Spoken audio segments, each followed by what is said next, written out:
Buddhism is a comprehensive system that shows us how to transform our minds from a state of suffering and dissatisfaction to one of extraordinary joy, awareness, and contentment. Vast in scope and profound in its implications, Buddhism accommodates every kind of mental disposition, but retains a laser-like precision that shows us what is to be accepted and what is to be rejected. It was realized and embodied by a human being like us. 2,500 years ago, an Indian prince named Siddhartha from the Shakya clan decided to give up his kingdom to search for a way out of suffering. Because of his relentless determination to find ultimate freedom, he came to understand the nature of his mind and in turn the ultimate reality of all phenomena. He was then called Shakyamuni Buddha. In this show, we will learn about the historical Buddha's life story, the spread of his teachings, and about the stages of the path to enlightenment.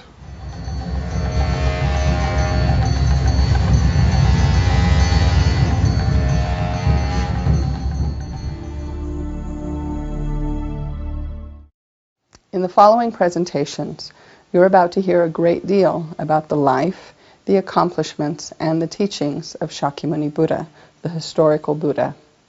Now, the Buddha worked very hard in order to attain enlightenment, and the impetus behind that hard work was his strong motivation to achieve ultimate freedom and to benefit all living beings as much as possible. And so remembering that we've discussed in the past the importance of our own motivation and modeling after the historical Buddha himself, now, before receiving these teachings, set in your own mind a strong motivation to be able to traverse this spiritual path, to reach enlightenment as quickly as possible in order to benefit all living beings.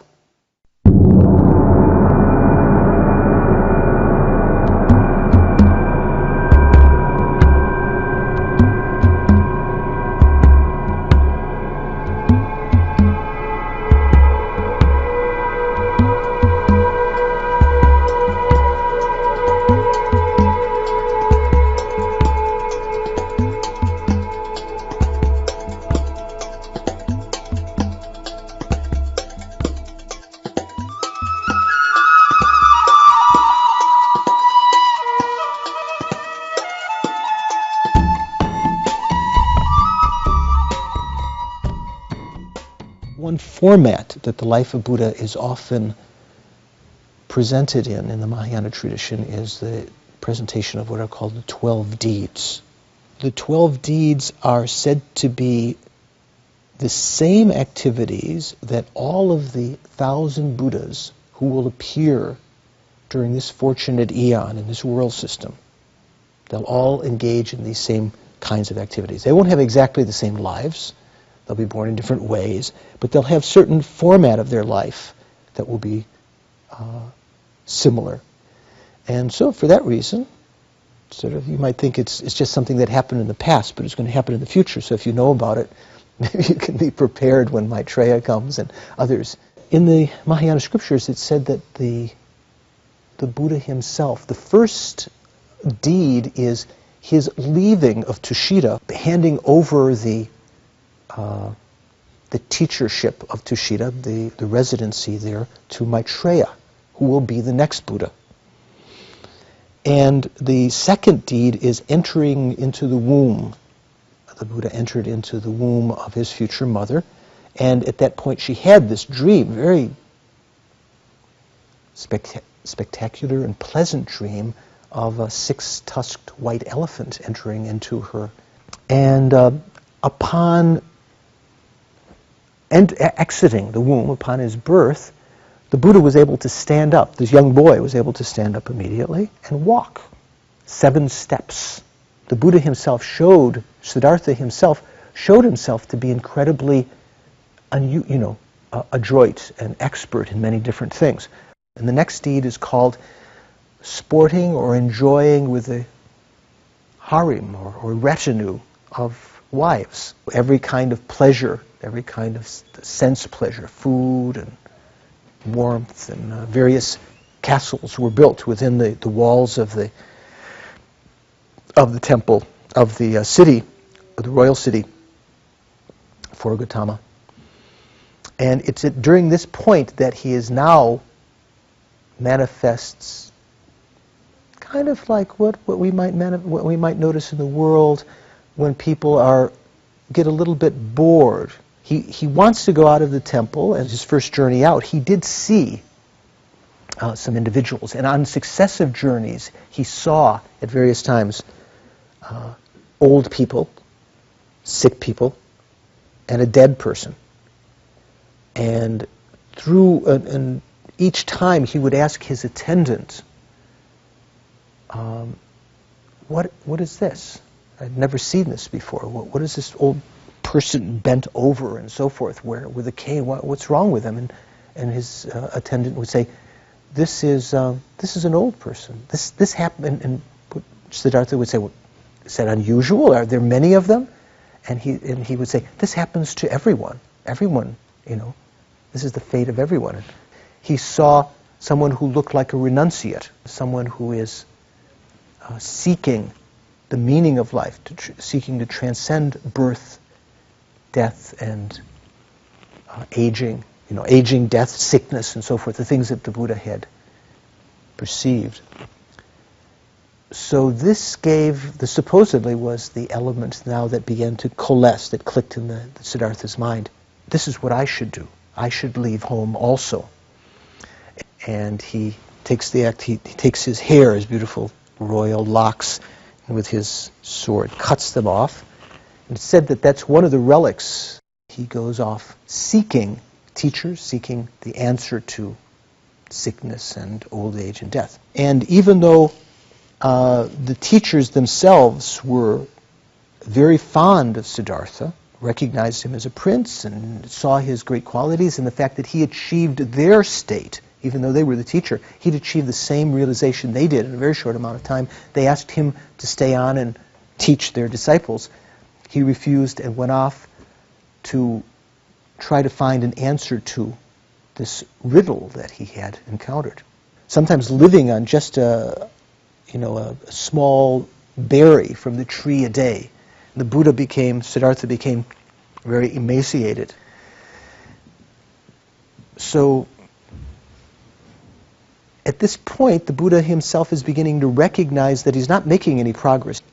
The Buddha went to bathe in the river, found himself very weak, couldn't even get out of the water. Began to worry, what's going to happen. He began then to beg some food. Now the Buddha is invigorated, Siddhartha is invigorated, and he seeks now a place to do meditation, then sits down on this cushion of grass with the determination, until I achieve the essence of enlightenment, I am not rising. So this is now the demarcation of the next act, which is called the defeat of Mara, or the defeat of the Maras. Mara is someone who it can be part of our own being, our own mind, or it can be something external that hinders our spiritual development. And that evening, he achieves his enlightenment, which is now called the next deed, under the Bodhi tree that evening, completely transformed, eliminating from his mind all the vestiges of ignorance and any kind of insufficiency, inabilities, and spends the next 7 weeks without moving very far away. Well, who shall I teach? Oh, those 5 disciples with whom I spent 6 years. Their Dharma eye is only slightly covered with the dust of ignorance. So he travels, knowing where they are, to the Deer Park near Sarnath, and he begins to teach them on the very first discourse on the Four Noble Truths. And this is the beginning of this deed, which was essentially the next long period of the Buddha's life.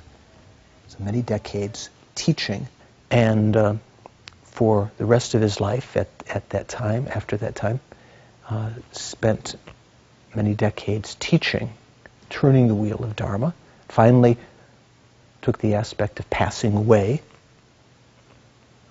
dying, passing into parinirvana. So that, in a nutshell, just as it's sort of an introduction, is a little bit about the life of the Buddha, the 12 deeds.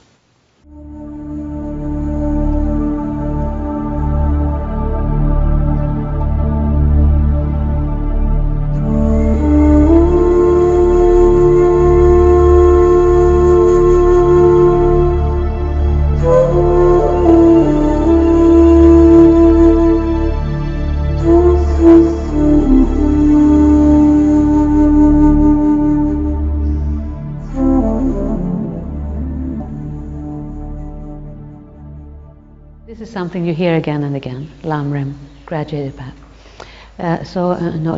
Lam means path, and Rim means graduated or graded, yeah, step by step. And this way of practicing is very specific, to the Tibetan Buddhist presentation of the path.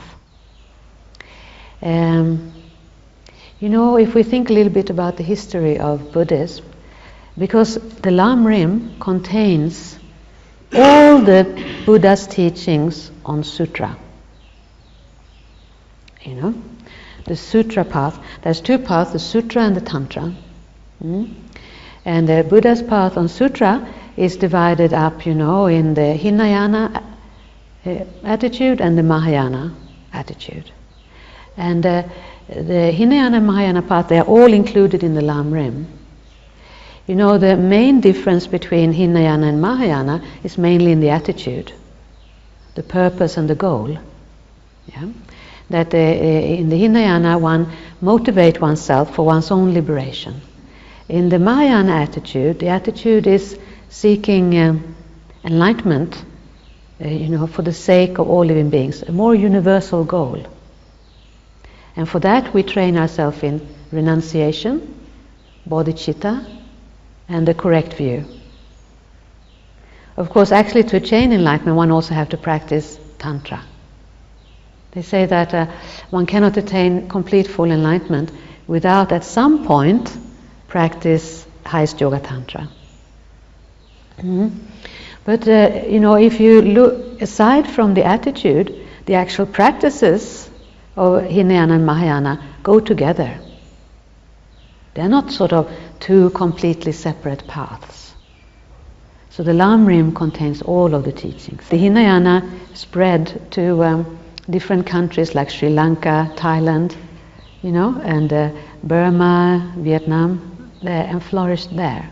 Later on, when the Mahayana flourished, that spread to China, Tibet, Mongolia, and the northern countries, and flourished there. So anyway, the great Atisha, he came to Tibet, so he wrote the first Lam Rim, the graduated path, taking all of Buddha's teachings, but putting it in a very clear, step-by-step, approach. And he called it the three scopes. So in Tibet, this really flourished. So this is what we still practice today. When you see these Lam Rim texts and Lam Rim books, it's all the same way of approaching the spiritual path and the inner development.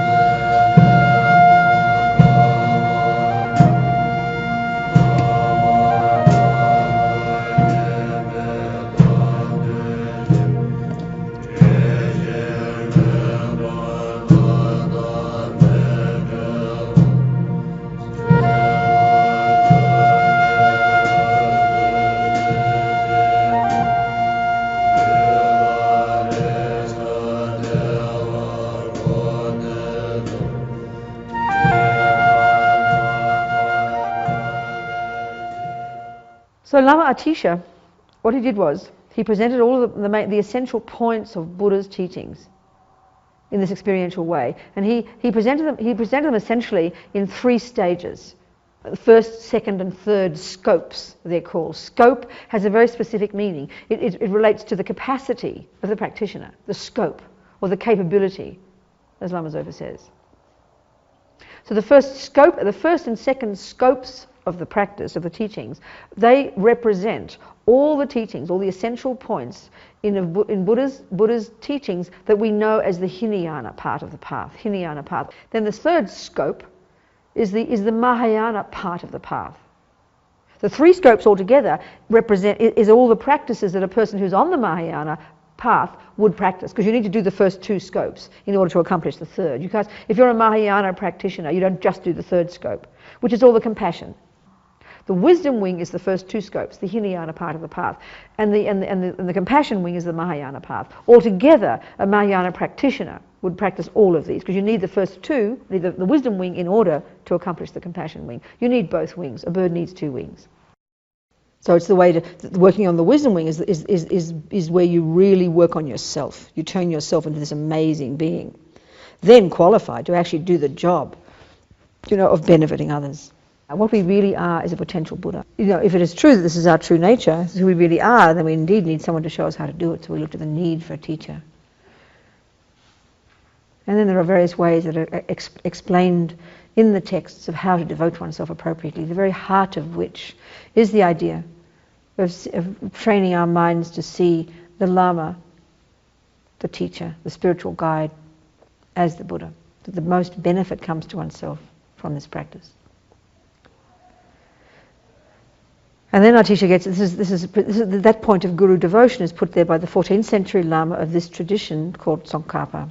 And the third point on the preciousness of this life that we have right now, not just to take it for granted. And this gives us enormous energy to want to not waste it. Then the first point we discussed in the first scope was the need to think about impermanence, but specifically the impermanence of this very person, which energizes us to even more want to not waste this life. That death is definite. Its time is uncertain, and that the only thing that can benefit us at the time of death is the virtuous imprints in our mind, nothing else. Then this leads us on to the next contemplation, the first scope, as we discussed, which is looking at the logical likelihood of suffering lives in the future, given that we have a continuity of consciousness that is literally beginningless, given that we've been within samsara, having ignorance and therefore delusions, and therefore being reborn again and again and again, and therefore creating negative karmas endlessly, as well as positive ones. So it's just logical that there are there's a possibility of many suffering rebirths that our mind could take when it leaves this body at the time of death. So Atisha gets us to contemplate the suffering of the lower realms in order to energize us to have a healthy revulsion of being born in this way. This then leads us naturally to the next point, to turn for refuge to Buddha, who's the person who existed 2,500 years ago, who gave us the path, which is the actual refuge, the Dharma itself, the methods, the medicine to cure our minds, the methods to help ourselves transform ourselves, to avoid suffering in the future. And this leads us then to the culmination of the first scope, which is the essence of the practice, which is abiding by the laws of karma. Learning to know what to do and learning to know what to avoid doing, simply to avoid suffering and to get what we do want, which is happiness. It's a very practical solution, because one of the things that we're seeing clearly from understanding karma is that we are responsible for our own suffering and we're responsible for our own happiness, literally. In the second scope, we look more deeply. We look more in a more sophisticated way into our minds and start to see how even this life is in the nature of suffering. But it's much more subtle awareness we need to develop.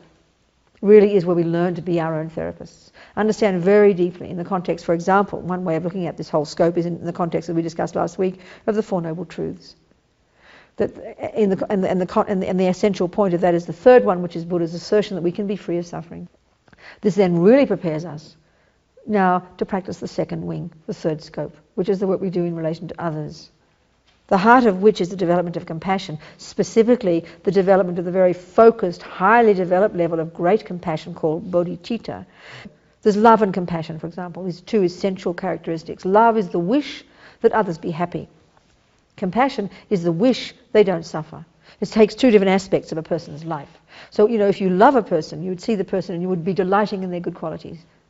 If you have compassion for a person, you look at the person and you have sorrow at their suffering. You wish they didn't suffer. You have empathy with them, their suffering.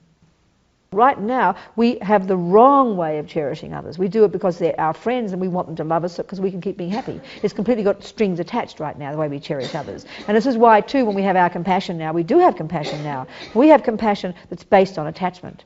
And so it always drags us down. That's why even if we're in the helping professions, we're being very compassionate. We get exhausted and drained, It drags us down. If we have to help people, mentally or physically, we get dragged down by it because we still have attachment to our own needs. So we're talking here of being way beyond attachment. Really extraordinary, to go to extraordinary degrees of genuinely cherishing others with no strings, which is almost inconceivable in our culture. Because in our culture, ego is the reference point. It's the realization of the wisdom of emptiness that uproots finally the instincts of ego, which completes the wisdom wing. And then the work of benefiting others is what culminates, completes the active, proactive work of benefiting others, compassion. So it's then that person who finally becomes a Buddha, they've perfected the two wings, completed the two wings, completed the wisdom, completed the compassion,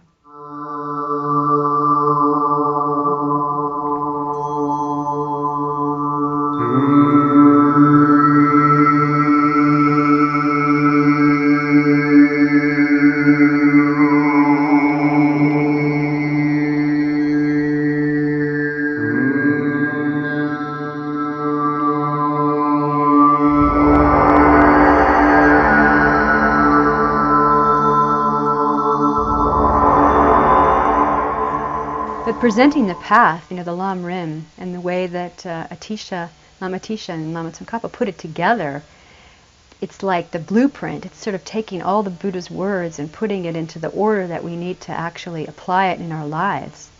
And so if I'm feeling like I'm a little bit lost, I don't really know where I need to put my energy and my attention and my practice, it's really easy. The teachings say, and I think this is really true, you can't develop the more advanced realizations if you don't have the very basic ones. I mean, if you haven't coped with our own impermanence and death and suffering, it's impossible to really have a true motivation to get out or even to help others, because we haven't really allowed ourselves to get in touch with how bad it really is, to give us the energy to develop the qualities to make it as good as it's possible to be.